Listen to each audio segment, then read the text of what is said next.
Oi pessoal, tudo bem? Como é que vocês estão?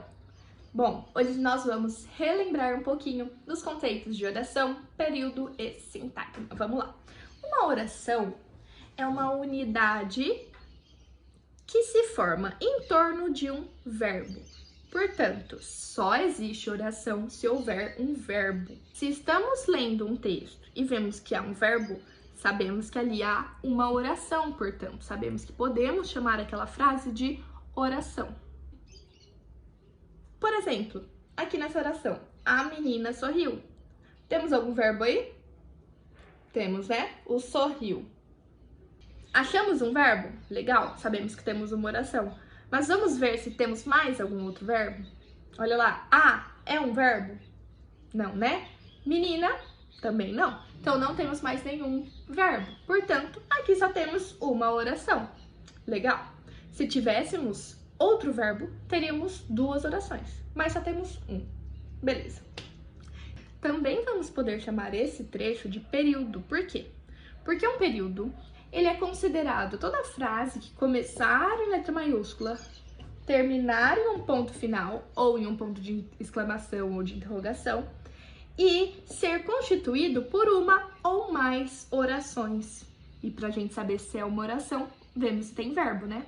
Então, vamos ter que ver aqui se há verbos, né? A menina sorriu e chorou. Bom, temos aqui quantos verbos? 2, né? Vimos, então, que nessa frase nós temos 2 verbos. O verbo sorriu e o verbo chorou. Se temos 2 verbos, sabemos que temos, portanto, 2 orações. Lembra que cada verbo é uma oração. Legal. Podemos chamar, então, ele também de período. Por quê? Começa em letra maiúscula, termina em um ponto e tem uma ou mais orações. Então, aqui temos uma oração. Aqui temos um período com 2 orações. E agora vamos falar um pouquinho sobre o sintagma. Bom, o sintagma é uma unidade significativa. Como assim? Uma unidade de sentido, que faça sentido na sua cabeça. Que quando eu fale, você consiga imaginar alguma coisa, consiga fazer sentido lá na sua cabeça. Por exemplo, a menina sorriu na rua.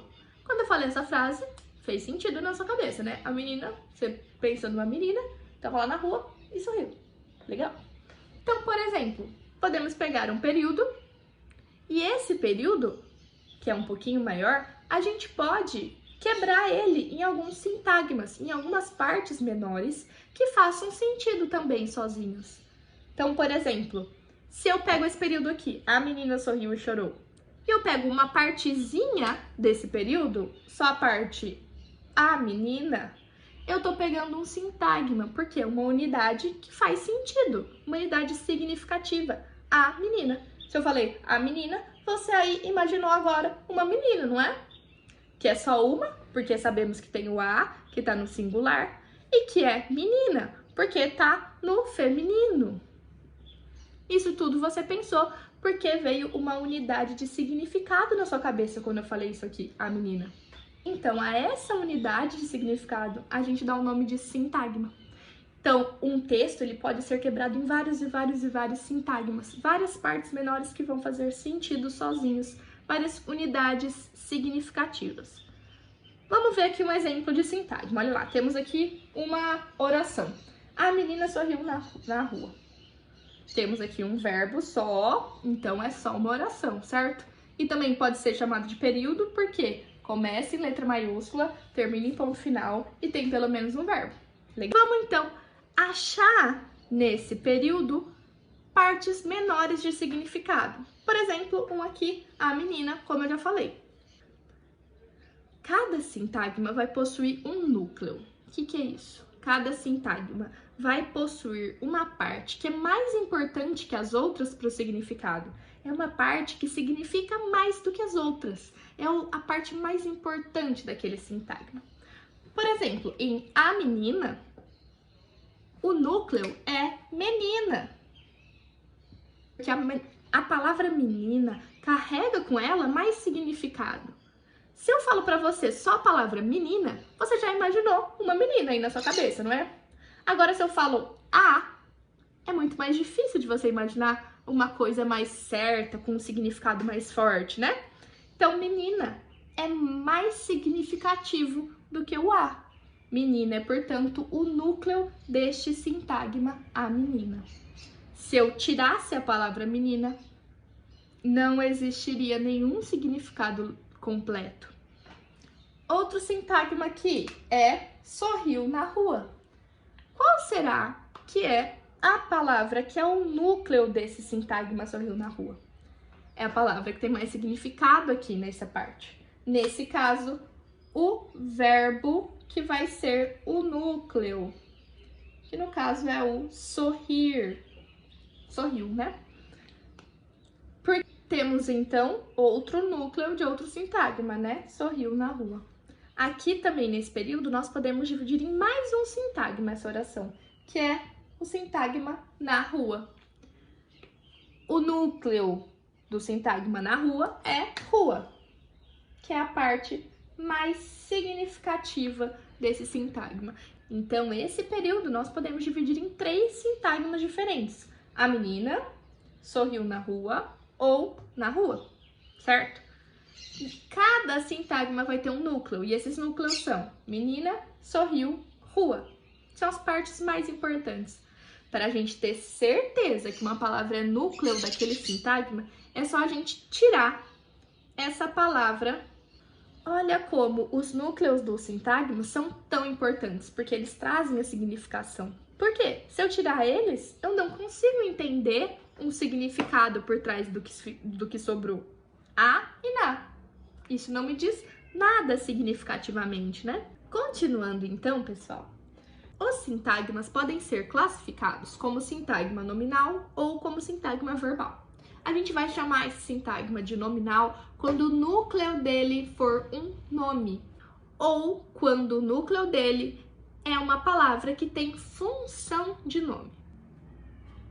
Já já a gente vai ver o que é ter função de nome.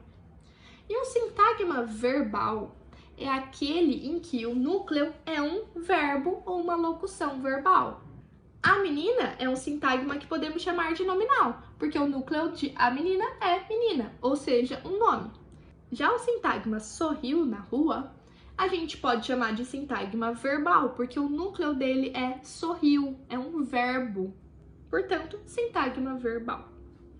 Bom, eu falei que um sintagma nominal, ele tem como núcleo um nome ou uma palavra com função de nome. O que é isso? Vou explicar para vocês. Existem algumas palavras que, apesar de não serem consideradas nomes, elas possuem função de nome. Elas fazem o papel de um nome na frase. Essas palavras podem ser, por exemplo, um verbo. Os verbos são palavras que, se eles estiverem em suas formas nominais, eles vão ser consideradas palavras com função de nome. Quando isso acontece? Quando esse verbo estiver no infinitivo, no particípio ou no gerúndio. Quando ele vai estar no infinitivo? É quando ele terminar em ar, er ou ir, nas 3 desinências verbais. Por exemplo, o verbo cantar, o verbo beber, o verbo partir. Os 3 estão no infinitivo. Então, eles são formas nominais de um verbo. Quando eles terminarem em ando, endo ou indo também. Por exemplo, cantando, bebendo, partindo, são formas nominais de gerúndio. Ou quando terminarem em ado ou ido, por exemplo, cantado, partido. Essas formas, particípio, gerúndio e infinitivo, são formas nominais do verbo. Quando existir um verbo e esse verbo estiver em uma dessas 3 formas, ou seja, quando ele estiver terminado em ar, er, ir, ando, endo, indo ou ado e ido, ele vai ser um verbo com função de nome. Ou seja, se estiver dentro de um sintagma e for o núcleo do sintagma, esse sintagma vai ser considerado nominal, porque o núcleo dele é uma palavra com função de nome, certo? Mesmo que seja um verbo. Então, nesse vídeo, nós revisamos oração, período e sintagma, e nós vimos quais são os diferentes sintagmas que podem existir e como eles podem aparecer pra gente. O sintagma verbal vai possuir um núcleo que é um verbo ou uma locução verbal, e o sintagma nominal, um nome ou uma palavra com função de nome, como os verbos no infinitivo, no gerúndio e no particípio, certo? Até a próxima!